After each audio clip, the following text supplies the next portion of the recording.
So yun guys, ang third itinerary namin or third destination namin, dito kami sa may Botanical Garden. Ayan guys ito yung mga view sa likod So yun siya kaganda. Pati dito sa kabilang side. Nasa bandang baba pa yung Botanical Garden. Pupuntahan namin ngayon. So dito kami. Ang kagandahan dito, yung park niya is malapit lang. Tapos ang daming pine tree guys, no? Yan yung ito mga kasama namin. Pero hindi kami magkakilala. Joiners lang kasi ako dito. Dami guys, no? Ngayon pumunta tayo dito. Samahan tayo ng driver natin. Siguro nasa mga, pagkakaalam ko nasa mga 100 pesos yung entrance fee dito sa Botanical Garden. Ayun. Doon pa banda dun. Yan, pababa. Ano din yung mga ibang kasama namin. Ito yung Baguio Botanical Garden guys. Ang ganda dito. Ayos. Sorry. Sino tayo ni Kuya? Yeah. So ito yung entrance dito, pero may entrance fee kasi sabay-sabay na lang kami lahat. I think dito kami magbabayad. Mayroon sila ditong Baguio Botanical Garden, souvenir din. Ayan, mayroon palang tindahan sa loob. Tapos may kainan din dito. So hindi ka parang magugutom dito guys kapag may dala ka lang na pera. Hindi ko alam ba't napunta ka na rin ito. Magandang views dito. Pasilip sa magandang views sa baba. Ayan yung Botanical Garden. Pero entrance pa lang yun nandito Ang lawak pala nito. So, tapos puno siya ng mga pine tree. Iba-ibang klaseng pine tree yan. So yun yung view. Ayan guys, so souvenir natin dito. Ang lamig. Tinanggal ko ng jacket ko.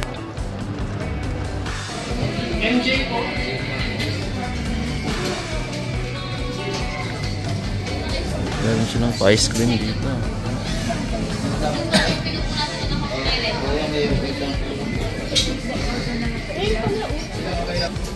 Ito yung ano nila, menu? Oo, ito yung breakfast. Ito breakfast. Ito yung menu nila guys. Ito yung canteen dito sa may Botanical Garden. Pwede ka mamili dito. May breakfast din doon Parang tapsilog Ayan. Ito na lang ako. Ang price range nila nasa 100 something to 200 to 300 plus. Ayan. 158 yung pinakamura to 298. Tapos mayroon din ditong mas mahal ito. Depende sa inyo kung ano yung gusto nyo kainin. So yan yung menu nila. Ito yung mas mura nilang mga menu. Ito yung pinili ko guys nasa 100 plus. Tapos dito naman may mga coffee din sila. Cappuccino, hot beverage. May iced beverage din sila dito. Iba-iba. Pero dito sa hot beverage may Milo. Meron silang brewed coffee. Ayun below 100 pesos na yung price range. While waiting guys sa order namin na almusal, ito palang oras natin. Magsi 7 PM pa lang mag-almusal kami. Dito kami sa, paano babasahin to? Bread Baguio. Ayan. So yung tapsilog lang yung in-order ko kasi pang umaga naman, maya na tayo babanat sa tanghali. So yun ang ganda ng ambience dito. Grabe guys, sobrang lamig dito. Nari ko na tinanggal yung jacket ko. Iniwan ko kasi sa sasakyan. Hintay tayo sa order natin para makakain. Ang nakasama natin to. Ito yung driver namin. Gusto yun pa yung iba nakapela pa.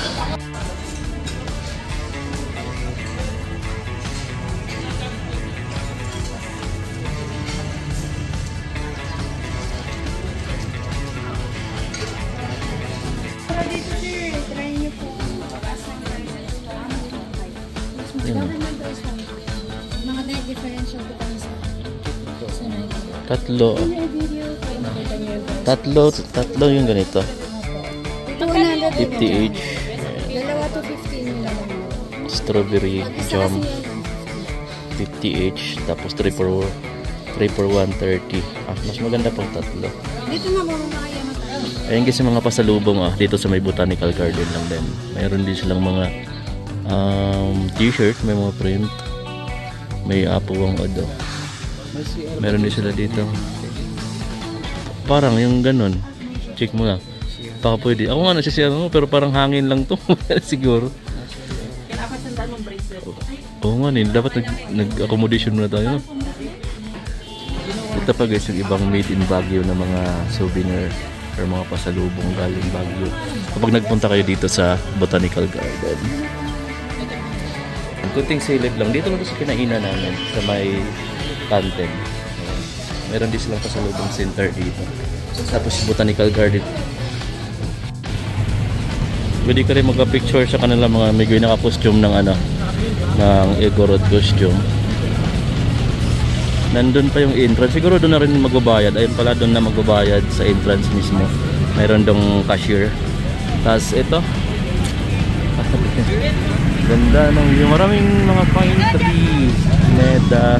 Sabay-sabay na kami papasok. Iba kasi namin kasama kumakain pa doon. Ang ganda. Ito pala yung kanilang entrance fee. Kapag tourist ka, 100 pesos. Adult and children na 13 years old and above. Tapos 25 pesos sa 12 years old and below. Pero pagka resident ka ng Baguio, kalahati lang yung adults. 50 pesos. Tapos 25. Yung 12 years old pababa, free lang.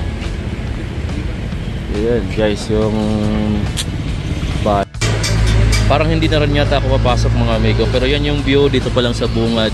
At malawak pa yan papunta doon sa baba. Ayan yun niya. Mga dandali may flower. Ito yung view ng Botanical Garden guys. Hindi na kami pumasok pero dito sa taas sa parking lot. Ito yung parking lot. Makikita mo na doon yung view. Ang daming bulaklak banda dito. Tapos ang daming pine tree dito banda.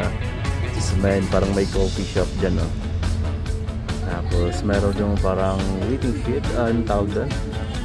Ganda. Diba? Yun guys yung view. Hindi na ako pumasok sa Botanical Garden. Pero dito makikita mo na yung view. Daming bulaklak sa park na yan. Pero ang dami rin mga pine tree.